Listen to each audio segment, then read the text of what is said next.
In this tutorial, I'll show you how to integrate a Figma design into Squarespace so you can bring your custom designs directly onto your website. To get started, open your Squarespace website and enter editing mode.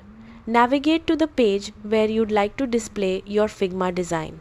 Once you're there, click Add Section to create a new area for your design. Next, click Add Block and select Code Block from the available options. This block allows you to add custom code that can display content from your Figma design. Now, switch over to Figma and locate the design, frame, or element you want to use. Select the entire frame to make sure all design elements are included. Once selected, right-click on the design and choose Copy as SVG. This will copy your design as scalable vector code that maintains its quality across different screen sizes. After copying the SVG, return to Squarespace and click inside the code block. Paste the SVG code directly into the editor. Although the code may look complex, you don't need to make any changes to it. Once you've pasted the code, save your changes.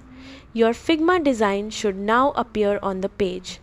You can resize the section or adjust the placement of the block to better fit your website layout. And that's it. You've successfully integrated a Figma design into Squarespace and can now display your custom graphics directly on your site. Thanks for watching, and I'll see you in the next tutorial.